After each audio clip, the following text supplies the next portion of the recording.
Hello once again, friends. How are you? Welcome into the Eric Zane Show podcast. I'm right here in the Impact Power Sports Studio.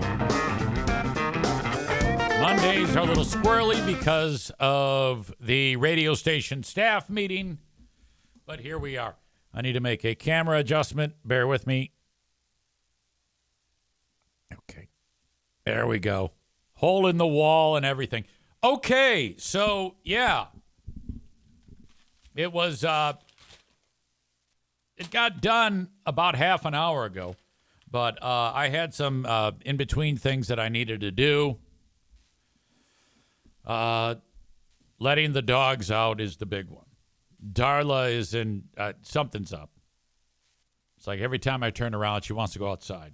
I think she's having some type of tummy issues. What with the, she threw up earlier, but, whatever. We'll figure that out. No big deal. I have an update for you on the Great Food Giveaway.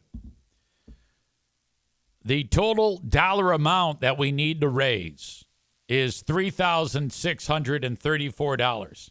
Now, I had been saying for the longest time that I don't have that number. Would it surprise any of you if I did have that number and it was sent to me in an email and I just missed the email? Does that sound like something I would do? Absolutely it does. In fact, earlier in this show, I talked about how that got me in trouble with the radio station. I don't read them all. They just slip through somehow. I don't know how it happens. Anyway, as of November 27th, I had the dollar amount so that I can dangle the carrot in front of my beautiful audience members to raise money for these folks who, they need food. Well, they need somebody to cover the cost of their Christmas meal. Otherwise, they just won't have one. Great Food Giveaway number 5 happens December 20th at Irvine's. The dollar amount we need to raise for all of the food is $3,634.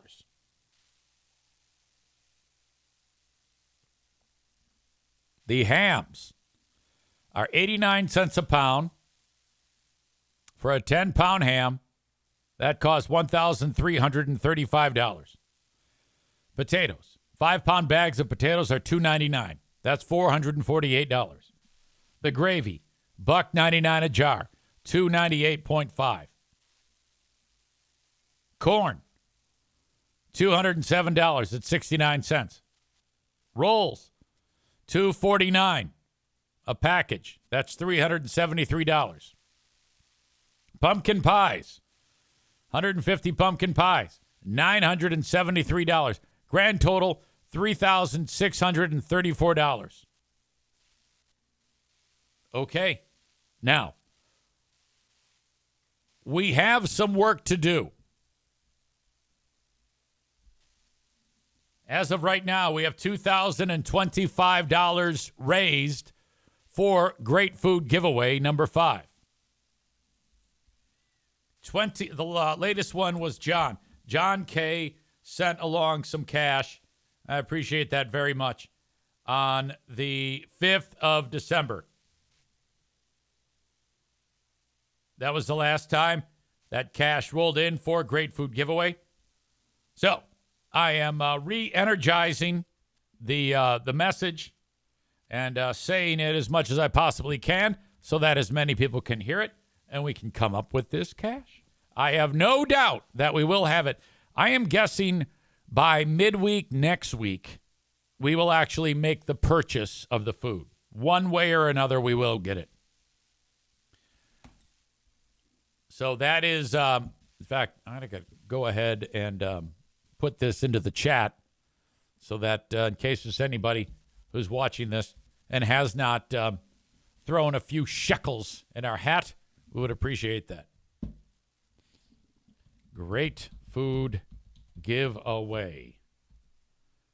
Venmo at Eric-Zeitunian. PayPal at Eric Zane Show. Thank you.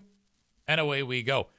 Megan also has a wish list of women's feminine hygiene products that we will be giving away. Let's see. Where is... okay. Amazon wish list. Got it. Okay, there it is. The Amazon wish list is also included in the chat for the live stream. And, of course, it is in the links in the show notes of the audio podcast. Curious as to where we are on that, if it has kind of plateaued. Yeah, no big deal. We wanted 40 packages of the what's known as period cups. We have 22. 21 out of 150 for one type of pads, 22 out of 150 for another, 17 out of 150 for another, and 16 out of 60 for the Tampax, actual tampons. Okay, so we'll have those. If you want, when you click on the link in the wish list and then you purchase those, if you buy all of just one of those, that's just a little bit more than $42. And when you have it shipped, it will ship to Irvine's. So that is cool. If anything is weird on that, or if you go to do it and it looks like it's not agreeing with you, just let me know or reach out to Megan somehow at Irvine's, and we will help you along. So, yeah, there you go. Also, the Grand Rapids Pit Bull Alliance will be there. They've got a ton of food donations. That's how they stay afloat, with just simple donations. And so that's great. Thank you so much to them. People pull up 3 p.m. on the 20th. They get the pet food. If they have a pet, they get the box of food for the Christmas meal. And if they need any type of feminine hygiene products, by all means, Team Pink will pass them out. And if you would like to volunteer your time, basically, we got plenty of volunteers. But the more the merrier, okay? You have them pull up. And you're all there. We're all there. We're having a good time. Afterwards, we go have a meal over at, what's the name of the place? El Burrito. Not El Burrito. Beltline Bar. That's kind of like our de facto place. We had a good time last year. Hang on, I got to drink this coffee. I hate doing this in front of you, but it's very important that I do it. One more, I swear. All right, got that out of the way. A little bit more about Jeremy's weight loss. That figure that he has to average up until the new year to get to 375. I think it's 3.63 pounds. 3.62 pounds. If you lost 3.62 pounds for the remaining 39 weeks of the year since you started this, you would have lost an additional 141 pounds.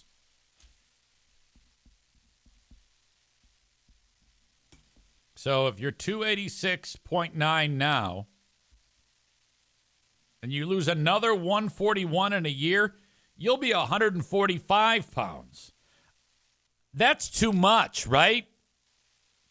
Yeah, I don't think that's what we're shooting for.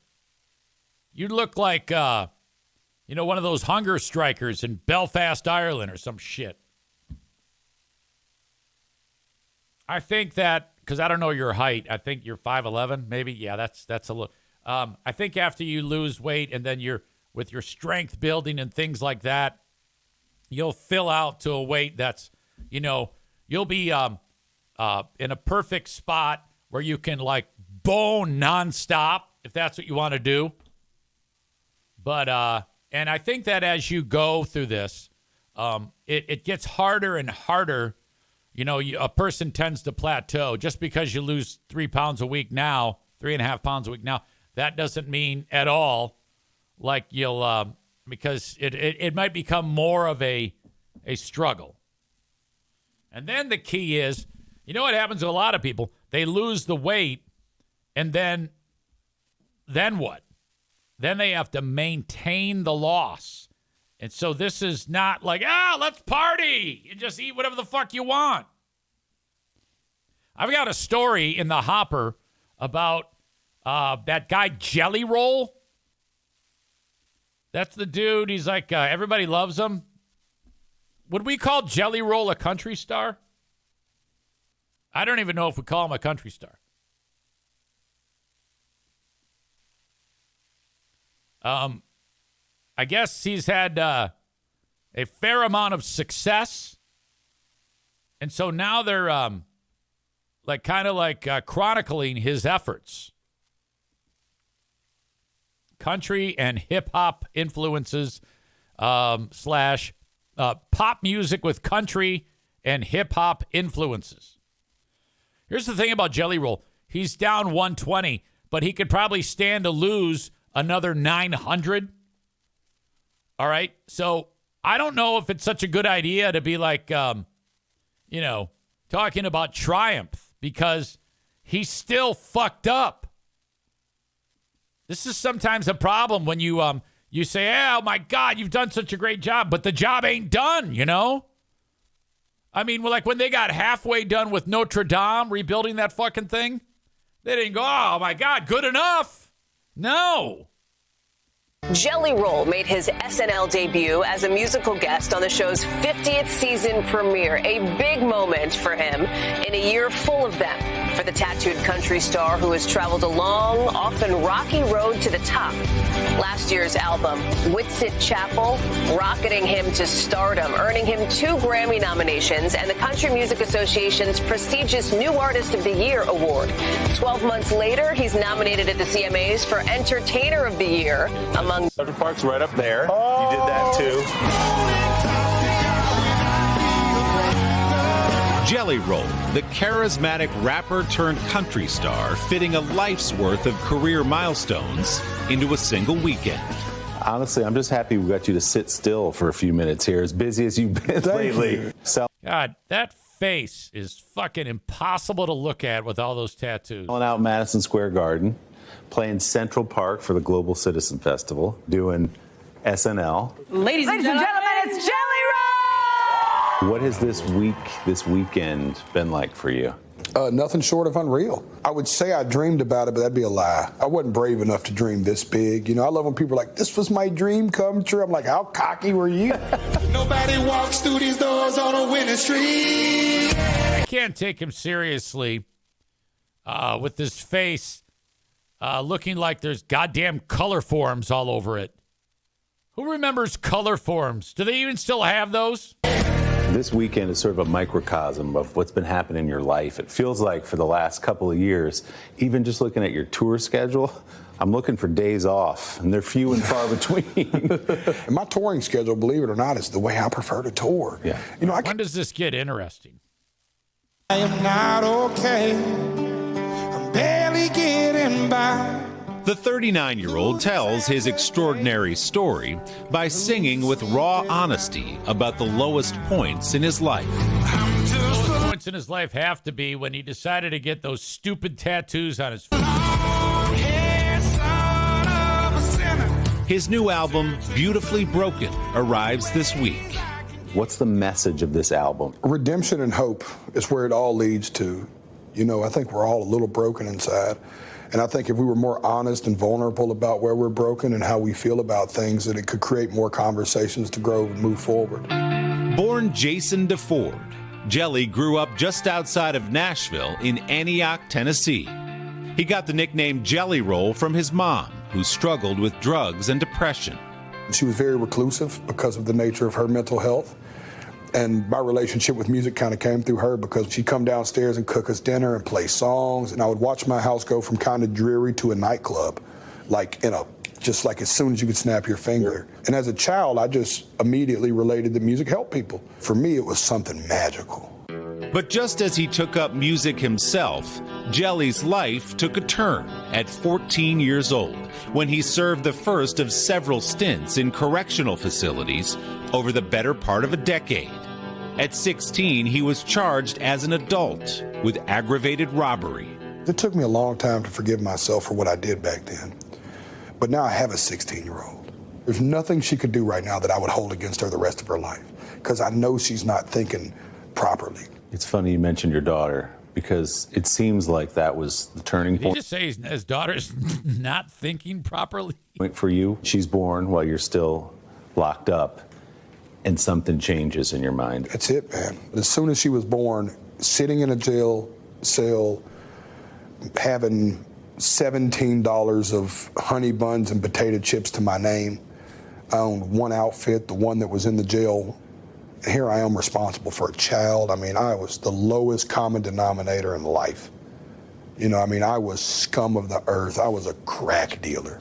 I was a horrible, horrible human. And I was like, I got to figure this out. Music was the answer. After leaving prison, Jelly built a rap career by selling mixtapes out of his car and eventually performing for live audiences. By 2020, he had achieved just enough success to be happy. At that moment, me and my wife thought we had made it. I mean, we were living in a nice neighborhood. We were selling a couple thousand tickets a weekend, and I dropped a song called Save Me.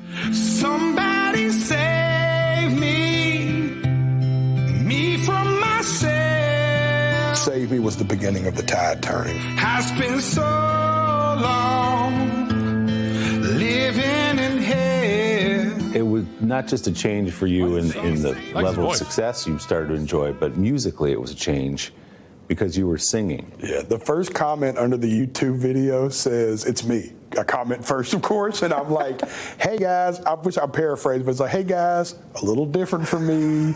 Let me know if I should put it on the album. I could tell some stories about some you won't believe. There is something poetic about a 39-year-old man winning New Artist of the Year. Jelly has been on a roll ever since. I want to tell you that the windshield is bigger than the rearview mirror for a reason. A rousing acceptance speech that sounded more like a sermon for New Artist of the Year at the 2023 CMA Awards went viral. A pair of Grammy nominations came just days later.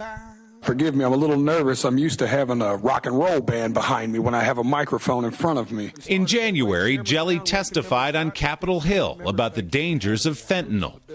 The singer, with a troubled past, now a model for redemption and hope. It started with me just having extreme accountability and going, man, I helped make this mess. And then as my heart started getting right and getting more pure, I started feeling a responsibility to go clean it up.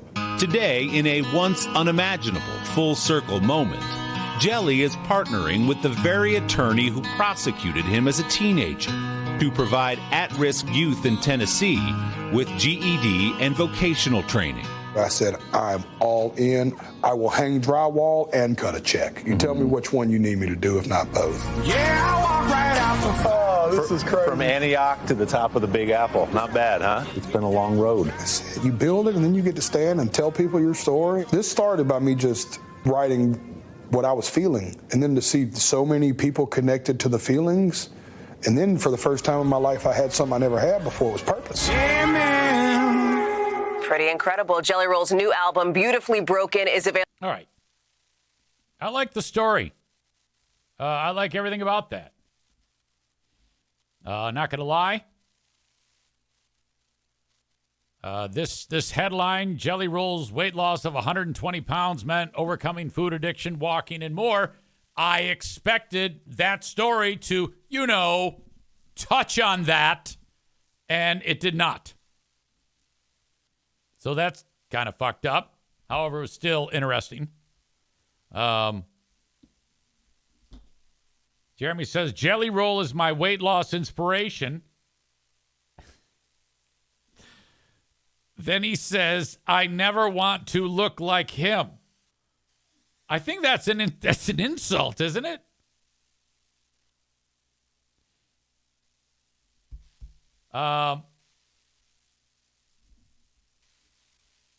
Let's see here. Lots of comments. Throat/Dale is a better story. Speaking of that, I miss trivia. Linda says facial tattoos should be outlawed. David said only an animal gets a face tattoo. Stevie says he's gross. Cole gives him the asshole of the day. Wait a minute. What the fuck? What is going on here? I don't like face tattoos either. Lots of laughs. Jeremy says, I say make facial tattoos easier to get. They make it easier for me to figure out who to not hang out with.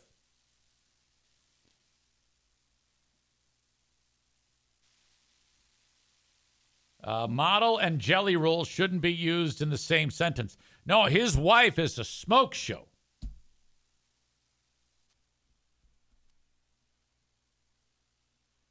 Kenny is calling Stevie out here. He says, well, why is he gross? Because of his looks? He has a beautiful heart. Yeah, I think it's because of his looks. Okay? I would say he has a beautiful heart, but to me, if I had to choose between being around an attractive person with a shitty heart and a goddamn monster with a great heart, I'm going to choose the attractive person 10 out of 10 times.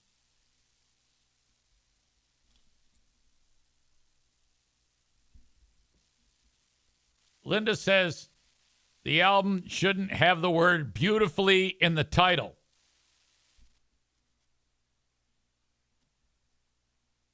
Tofus says, I just hate country music, and there's something about the guy that just screams bullshit. Something about him? No, I don't think so. I think he is legit. I think he has completely turned it around and is a straight shooter.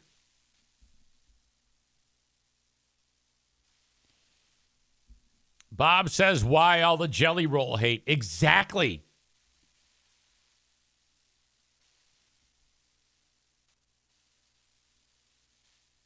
Kenny loves him. Maureen loves him. I love him. I just don't like looking at him because of the face tattoos. I can tolerate obesity. Okay?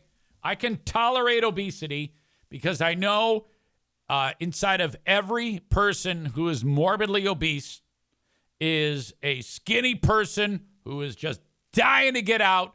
They just need the right type of motivation.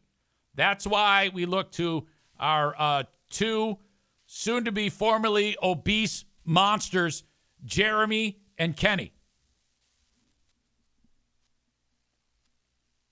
Megan says he always seems sweaty.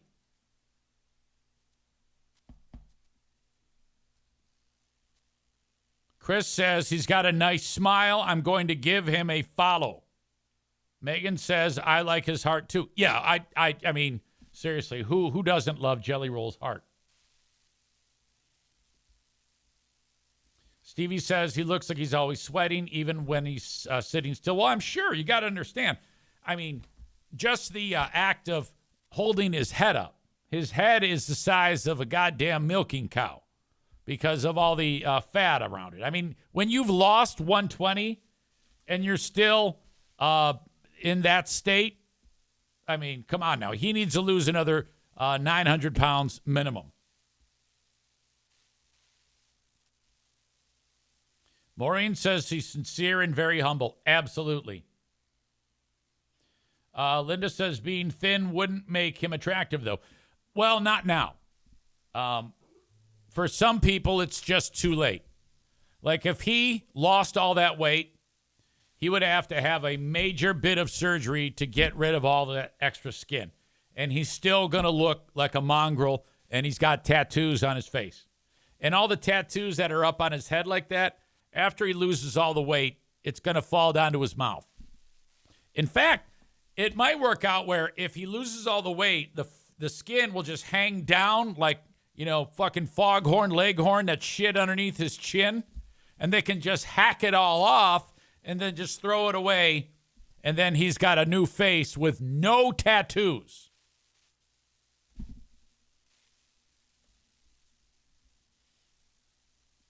Kenny says, I'm usually sweating when I'm sitting still. That is a very common thing for people that are heavy. just moving their body is a fucking workout. You got to understand. You know what also is true? When you carry around 4,000 extra pounds like Kenny and Jeremy, they're constantly lifting weights. Like if you could wave a magic wand and make them weigh 180 pounds, they're going to be so fucking strong because of what they need to do just to get around. It's not easy. That's no fucking joke. That's why people who are heavy sweat, because it's hard. All right? All right. Bob says, not a fan of country music, but he did a song with Falling in Reverse that I like.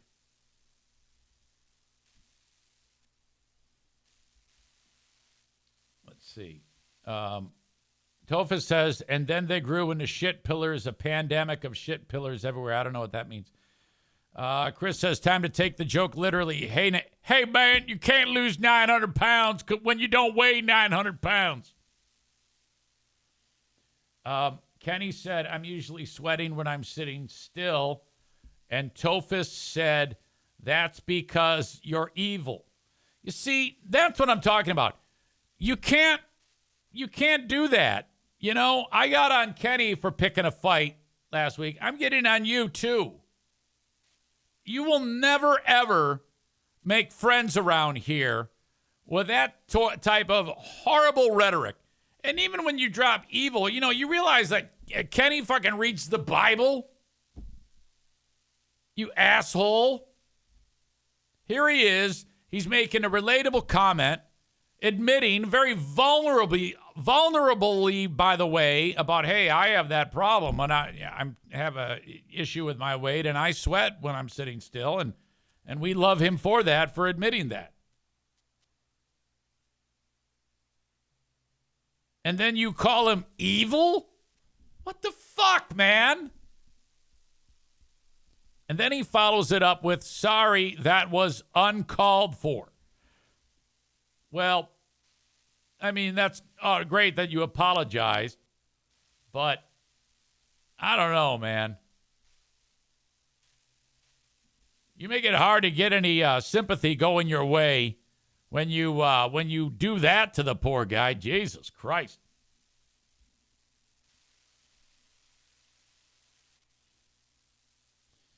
Cole says, cut Tofus some slack, guys. He hasn't recovered from Trump's massive victory. You know, that's right.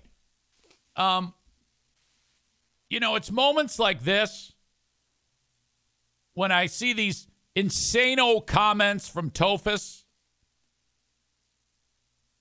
that makes me want to, side with anyone who's against him and then say things like, yeah, I'm glad Trump won just so that you're pissed off. You know, what the fuck?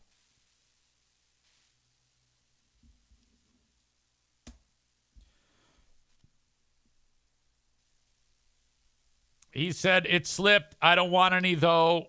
He spent the other day attacking me, shrug. See, you're not sorry, you ding-dong. David says, why does Tofus dislike Kenny so much? It's a mystery. Kenny's one of the most likable people I've ever met on the face of the earth. It's amazing to me that anybody would dislike lovable Kenny. As lovable as he is, I will say he's a pain in my asshole, but he's very, very lovable. He's easy to love. All right? You jackass. By the way, look at Darla there. How cute is that? What an absolute doll-faced poochie. She's having a hard time today, so I'm glad she's resting.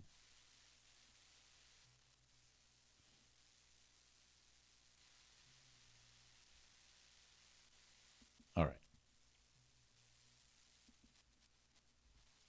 right. During the whole thing about Diddy, there was two celebrities, Celebrity A and Celebrity B, who were named in a suit for raping a 13-year-old girl.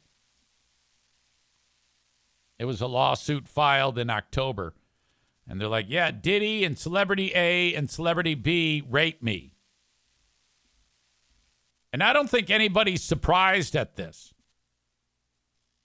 Celebrity A, it has been revealed, is Jay-Z. Oh, boy. Holy shit. Jay-Z is being named in the civil lawsuit for raping a 13-year-old with Diddy. Oh, boy. We have a lot more to get to, including explosive allegations first reported by NBC News being made against rap icon Jay-Z. All right. Now, I don't know what's true and what's not. But in addition to Diddy, can we all agree that Diddy and Jay-Z might be two of the least attractive people on the planet? Like, I would have sex with Jelly Roll before I would have sex with Jay-Z or Diddy. These are ugly people. Icon Jay-Z. A new civil lawsuit accuses him of raping a 13-year-old girl with Sean Diddy Combs at a house party more than 2 decades ago. Claims both men deny it. You ever notice how Diddy, his mouth is always open? I think he might be a mouth breather. Like, he's always like his, you can see his tongue and his teeth are separated. His mouth is always agape. Like, if I was sitting there like Diddy all the goddamn time, I would need somebody to tell me, hey, you look like a fucking asshole. You look stupid. NBC's senior legal correspondent Laura Jarrett's here with more. Hey, Laura, good morning. Hey, Hoda, good morning to you. Ever since Combs was indicted by federal prosecutors last fall, these parties he was known for hosting and what celebrities may have... The freak-offs with the baby oil. ...attended has been the subject of intense scrutiny, but the blast radius around the star had been relatively contained until now. This morning, disturbing new claims against music icon Jay-Z. A civil lawsuit detailing sexual assault, originally brought against his longtime friend Sean Diddy Combs, now adding new allegations against the rapper whose real name is Sean Carter. Claims both men deny. The anonymous woman, who was 13 at the time, described in the lawsuit as being drugged and raped at an MTV VMAs after party she says Combs hosted in 2000. According to the suit, she recalls accepting a drink from a waitress that made her feel woozy and lightheaded before she says she was raped by Jay-Z and then Combs in a bedroom as an unnamed female celebrity watched. Uh-oh. When's that name going to come out? Whose name do you think that will be? Could that be J-Lo? Jay-Z swiftly issuing a statement Sunday calling the claims heinous and accusing the woman's attorney of trying to blackmail him, suggesting the attorney had tried to seek a settlement first, adding, quote, I implore you to file a criminal complaint, not a civil one. Whomever would commit such a crime against a minor should be locked away. My heart and support goes out to the true victims in the world. The billionaire, who is married to megastar Beyonce, saying... Okay, so since this is a civil lawsuit and not a criminal case, I predict this all just goes away. Money changes hands, and this never sees the light of day. He is heartbroken. The couple will have to explain the, quote, cruelty and greed of people to their children. Combs, too, has denied any allegations of sexual assault. Earlier this fall, the plaintiff's attorney, Tony Busby, a personal injury lawyer in Texas, held a press conference after Combs was indicted on... You can't trust this guy. The hair. Right there. Personal injury attorney with hair like that, for some reason, always means creepy. Texas held a press conference after Combs was indicted on federal sex trafficking charges, suggesting more fallout would follow.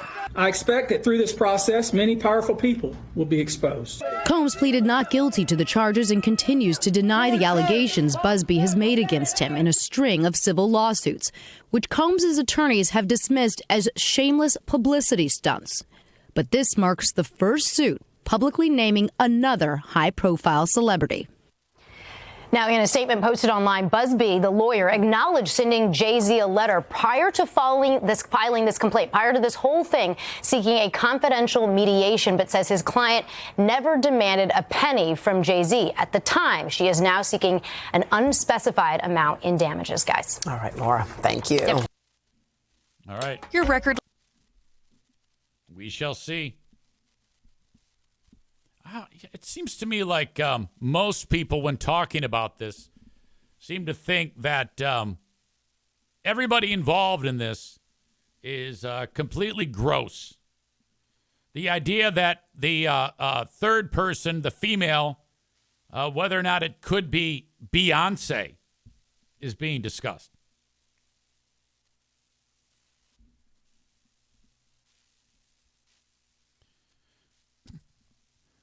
Tyler says, yeah, Jay-Z is an ugly fuck. Linda says, I 100% believe this. I do too.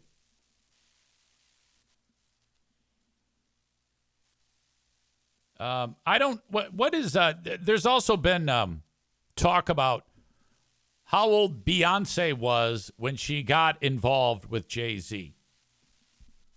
There's been some talk that Jay-Z, quote unquote, started working with her, in air quotes, when she was 15 or 16.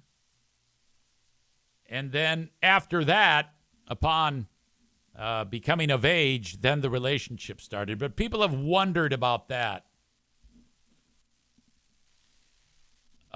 Yeah, I firmly believe that what Linda says, that this is all true, but none of this will see the light of day. These are some of the wealthiest people in entertainment. Should have no problem getting away with this. Probably the only one who I think could actually get in trouble would be Diddy. And if he flips and snitches on everybody else, that could be fucking fantastic. My God. I want to live in a world where Diddy flips on Jay-Z and Celebrity C. Megan says he's not going to snitch. They'll kill him. You know, and Topher says the same thing. He'd be dead before that happens. That's not bullshit. He would.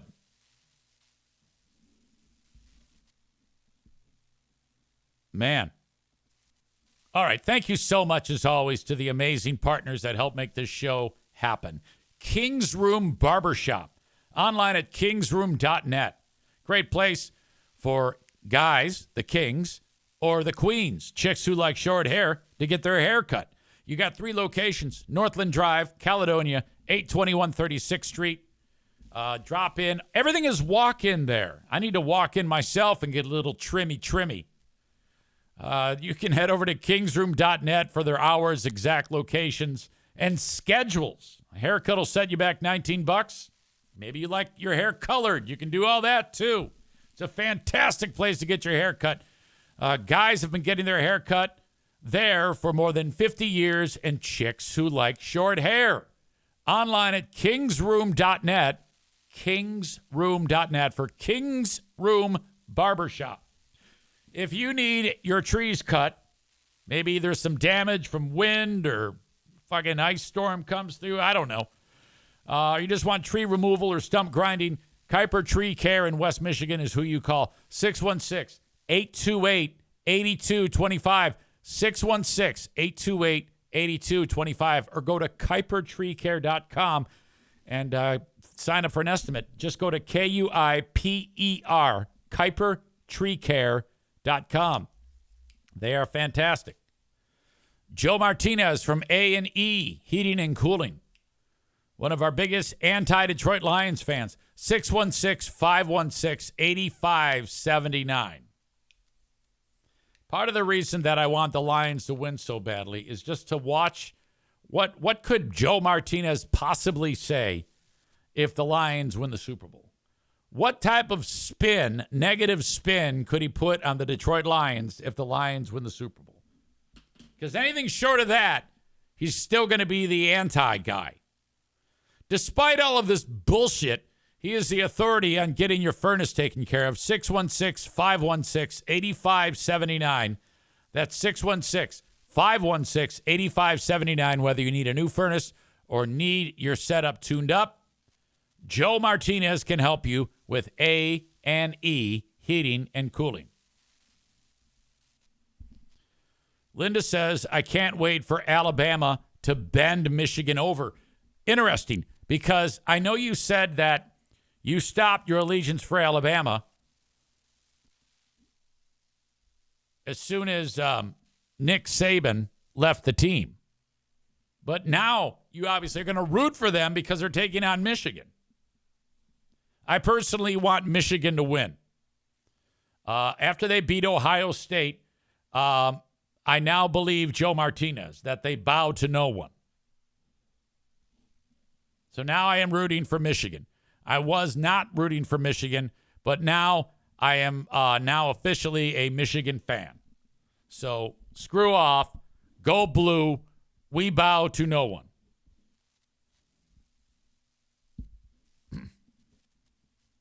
I know that might be a shock to some of you.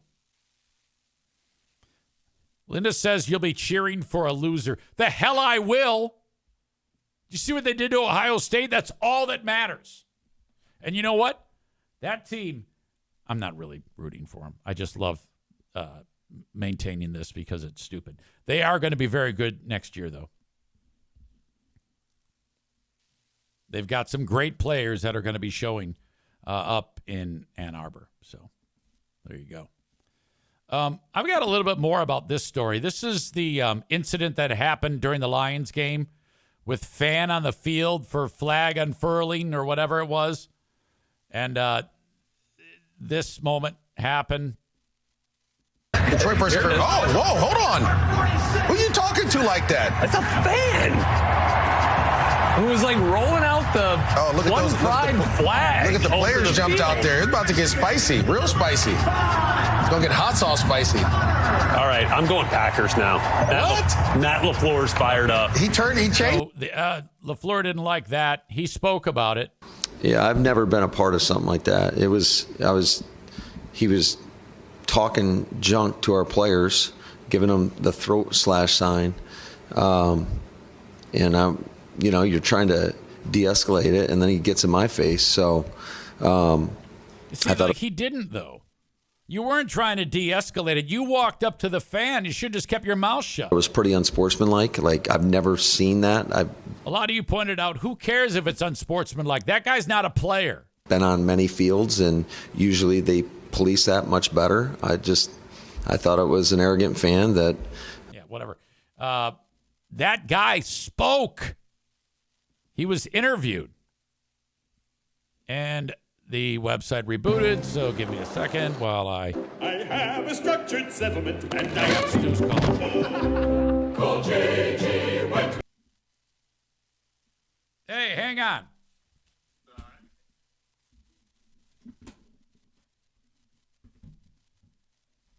Oops. So I'm podcasting live right now, Stu. Podcasting live, Eric Zachel Podcasts. Coming to you from a dormer. Oh, big time. How are you? I'm all right, man. I'm up here in shithole Michigan. Oh, what part? I just left Boyne City. Okay. On my way to Cabernet Ski Resort. I was just in Petoskey yesterday, Stu. Oh, yeah? What for? It was a stupid radio station casino remote. Oh, nice. And oh my God, some of the biggest pieces of shit human beings I've ever seen inside of that goddamn casino. Is that the Odawa Casino? I don't want to say what casino it was because I might get somebody pissed off. Okay, fair enough. I've performed at a casino many times. Oh, yeah. Big shithole. By the way, sorry to the audience. I had Stu's volume up a little too high, and I think I fried all their ears. Sorry. Much apologies. All right. So I assume you want to talk about Bills Lions? Yeah. That's why I was calling. I want to set up a bet, a challenge with your co-host. Oh, big Unless time. You want to do it. No, fuck no. I want Ben to do it. I don't want to do it. So, like a stunt, like an eating challenge. Like if the Lions lose, he's got to chug a bottle of blue cheese. Yes. Right? Yes. And then if the Bills lose, then I got to do whatever. Okay. I will talk to him this week. Yeah. And and get after that. And then the game is Sunday at like 4:00. Yeah, I'll be there. I got tickets for the game, so I'll be there. That's right. I remember. Now, the Bills fucked it up yesterday. Oh, my God. Their defense was atrocious. Did you watch? Probably not. I saw the last bit of the game where they ended up running out the clock.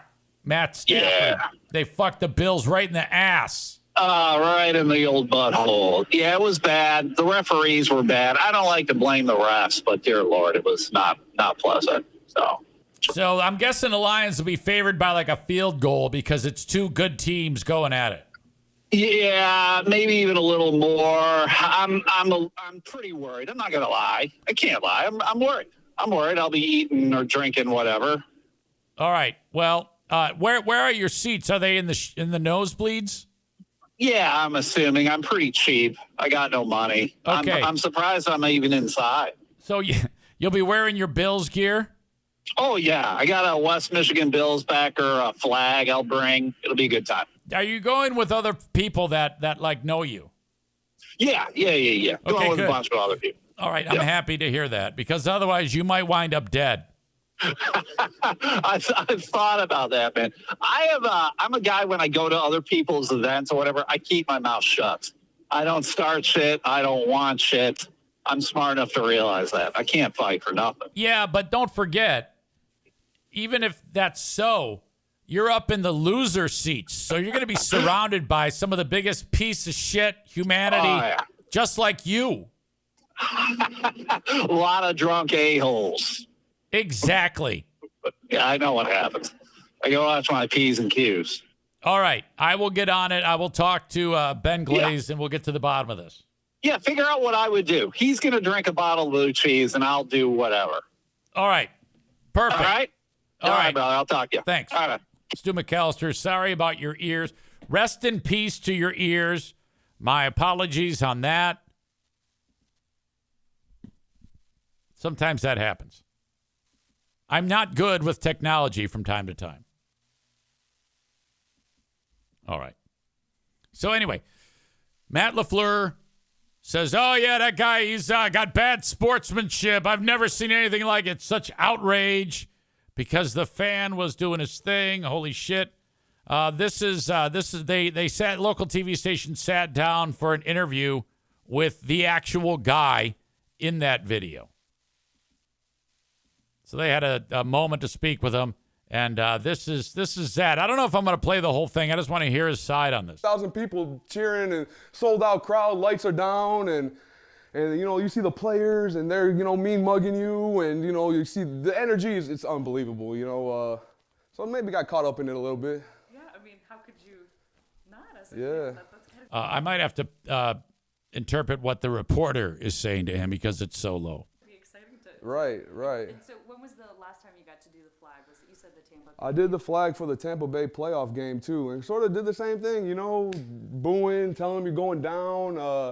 Todd Bowles was the coach. He was clapping, smiling, laughing pointing at me, and I love that. I was pointing back, and was not expecting to get charged, so that was first. Well, okay, so what happened that night? Just, what was said? She's asking what was said. Honestly, just walking down, looking at we're about 5-10 yards away from the sideline, just kind of looking at all the players. Definitely let them know, like, you're going down, you're done, it's over. Let them know we're going to beat you 2 times, once at home, once here, 2 times. And he didn't like that. Once I did the throat slash, he absolutely lost it, which I understand. I mean, like I said, I got caught up in the moment and the fans and the adrenaline and stuff. But, yeah, it was madness.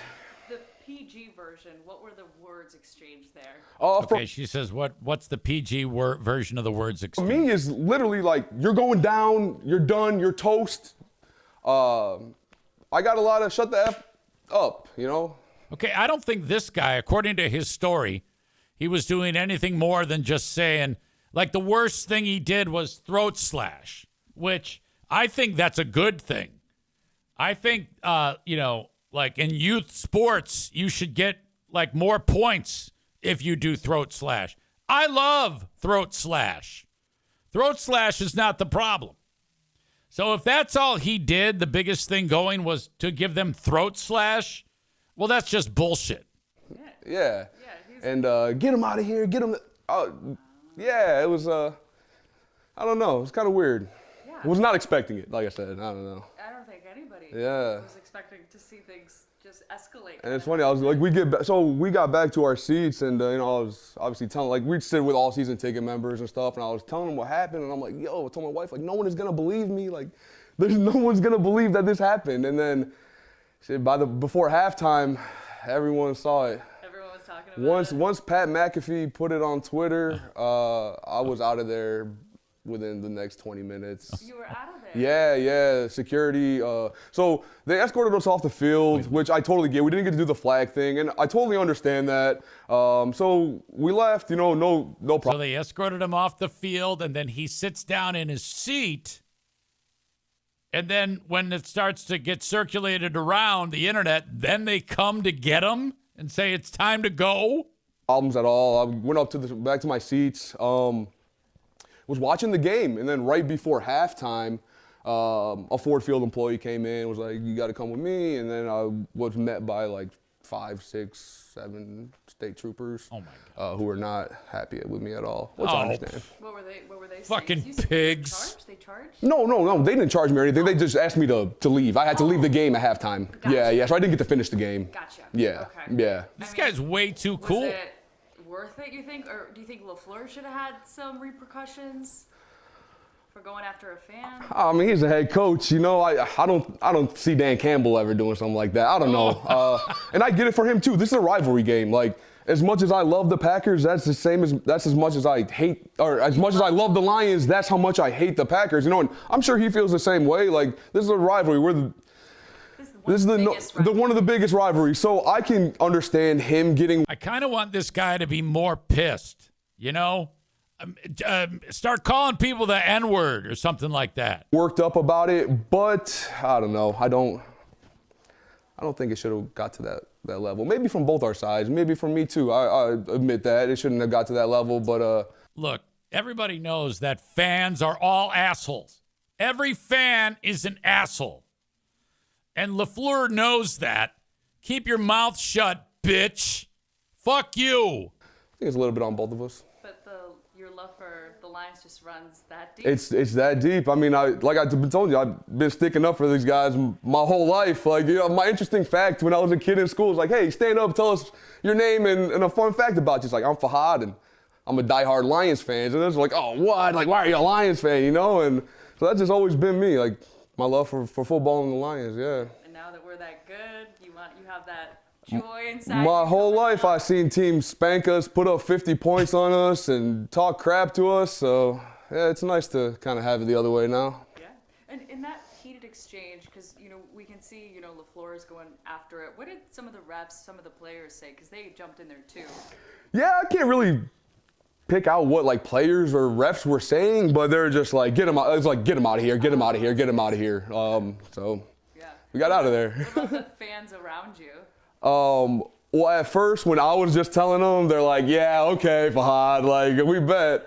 But then afterwards, like, everyone all of a sudden is like on their phone and like pulling up like videos, and my wife's like, my father-in-law is sending my wife videos, and I'm like, oh my God, like, getting high-fived and stuff, but yeah. It's a story nobody would believe. For real, I swear. But all the cameras caught it. And like the Kings of the North, yeah, we were at the game. I'm having some beers and stuff. I'm not, like, it wasn't alcohol induced.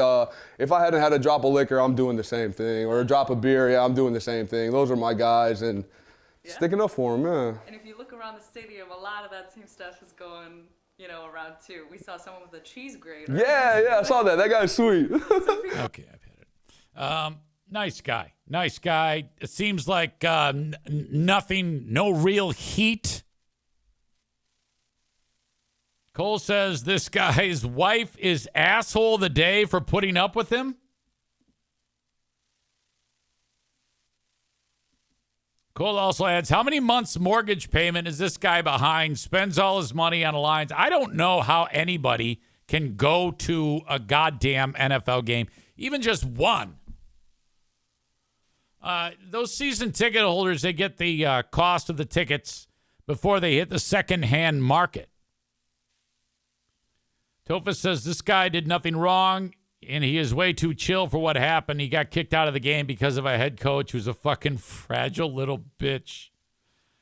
Kenny says Packers coach should reach out and apologize to this guy and buy him tickets to the next Lions game that are on the 50-yard line or something.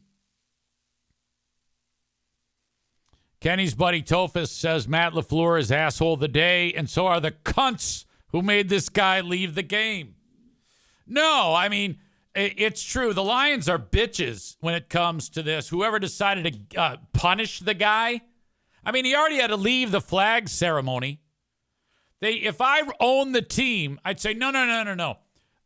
You make him fan of the game. Okay? You have all the cheerleaders like suck his dick or something. And like put it on the video board. Because of this shit. It's fucking fantastic. The Packers fucking suck. Their fans have been such bitches since the Lions fucking forcibly boned them in that last game. All this nonstop. The refs, they lost the game. It's all the refs' fault. God damn. Jesus Christ. It has been outstanding. I'm so happy that they have become the Lions' bitch. We have waited so long for this. Oh. Incredible. All right. I'm getting set to wrap this up. In fact, I will conclude with the asshole of the day in mere moments. Thank you, as always, to the Mario Flores Lakeshore team of Van Dyke Mortgage. Reach out to Mario, 231-332-6505. That's 231-332-6505. Buy now, refinance later with Mario from anywhere in the U.S., 231-332-6505. NMLS number 3035. With the Mario Flores Lakeshore team of Van Dyke Mortgage, Mario will roll out the red carpet for you. So you get pre-approved, you start shopping for your house, and boom, there you go. In a couple years, you're going to refinance at a much lower rate, and you're going to be so happy. Please include Mario in your discussion with whoever you're also entertaining, possibly working with. Let Mario be part of that process and throw his hat in the ring. 231-332-6505. Thank you to Frank Fuss, My Policy Shop Insurance. Frank Fuss is the guru when it comes to Medicare, when it comes to Social Security planning, health care on the marketplace, and, of course, life insurance. Schedule time with Frank by going to buyinsurancehere.com. That's B-U-Y, insurancehere.com. The asshole of the day, when we wrapped up the week last week, was United Health. It's been so bad in New York. No one gives a shit that guy got murdered. They had a assassin lookalike contest in Washington Square in New York City. I'm not kidding you. So you got all these people that dressed up like the way that guy dressed up when he shot that guy in the back. And they're all like having a good laugh. Jesus. And that's entirely true. Blue Cross Blue Shield did take back that anesthesia limit that you guys informed me about.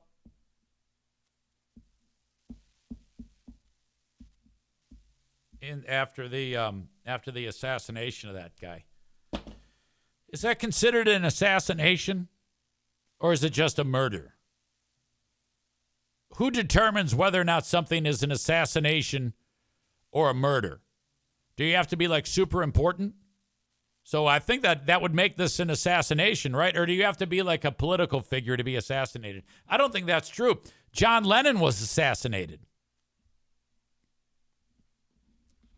We'll answer that at another time.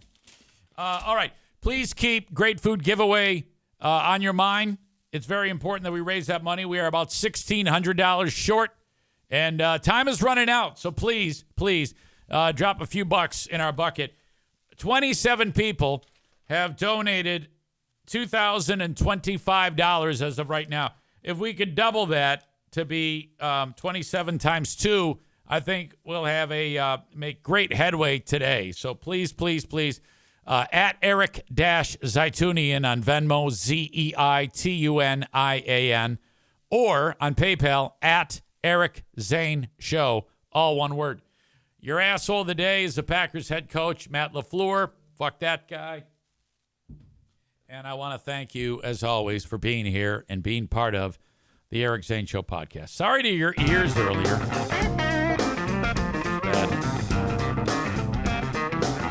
Kenny says, asshole of the day, haters of Jelly Roll. How can you hate Jelly Roll, asshole?